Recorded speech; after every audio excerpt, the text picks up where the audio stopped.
Hey everybody, welcome back to another video. I hope you're all doing fantastic and having a wonderful day. Without further ado, let's jump right into it. We've got news about the Ethereum ETFs, and prices haven't crashed to zero, which is great. This brings a wave of optimism.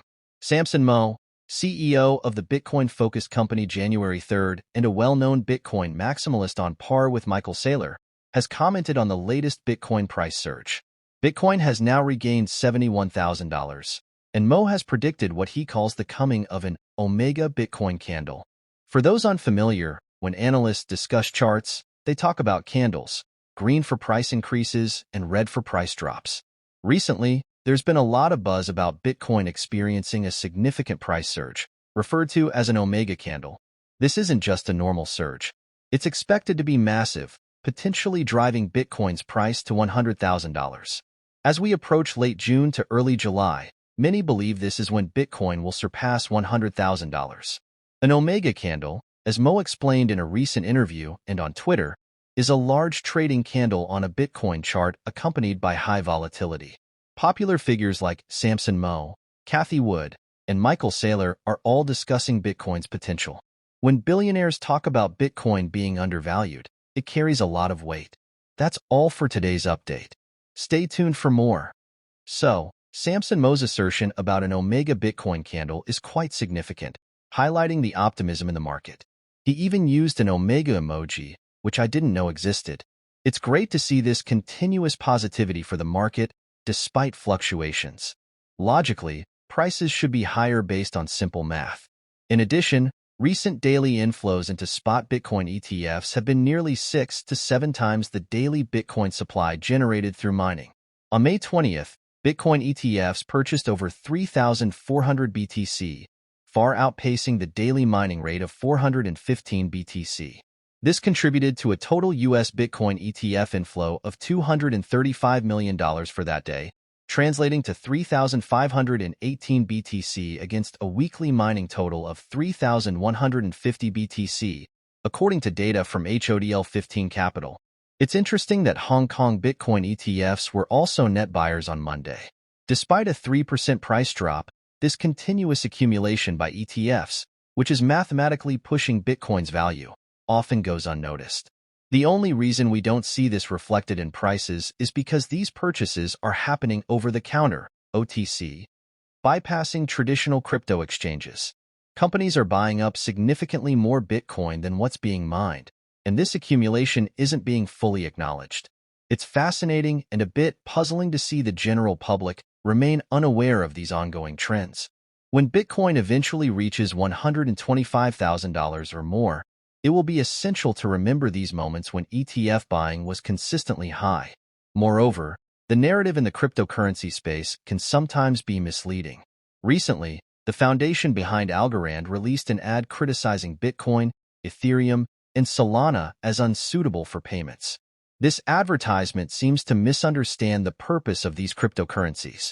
Ethereum, for instance, is designed to be a world computer rather than a daily payment network, although it does have Layer 2 solutions for payments.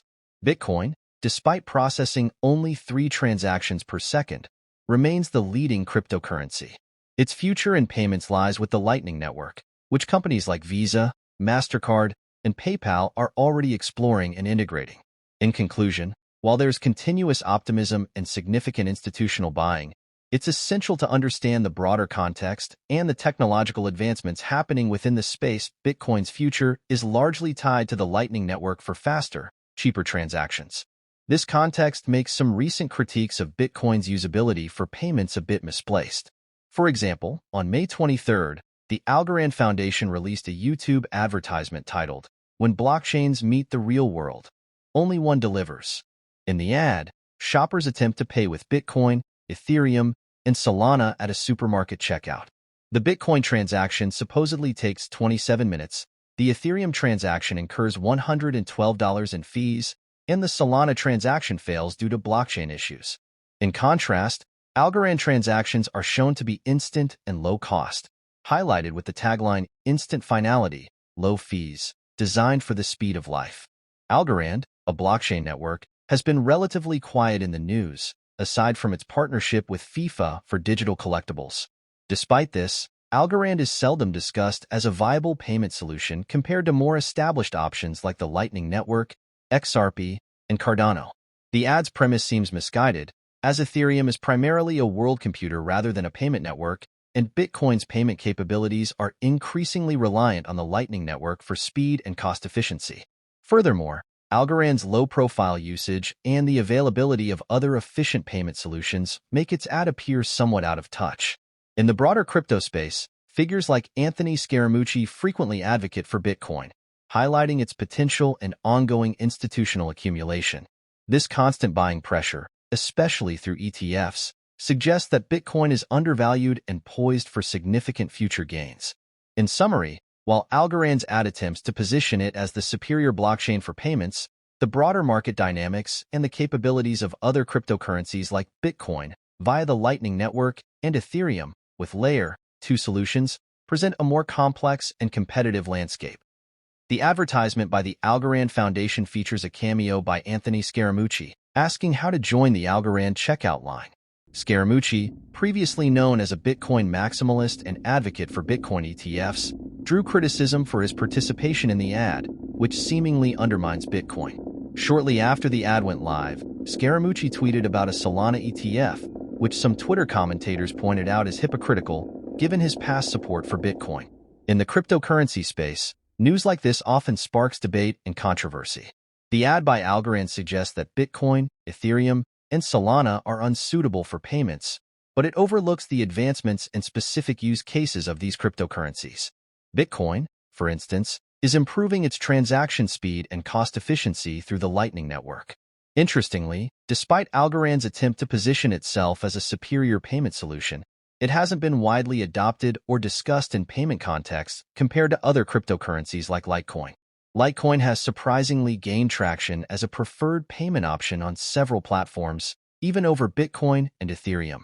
Moving on to more positive news, the Japanese e-commerce giant Mercury has expanded its crypto services by launching Ethereum trading on its app.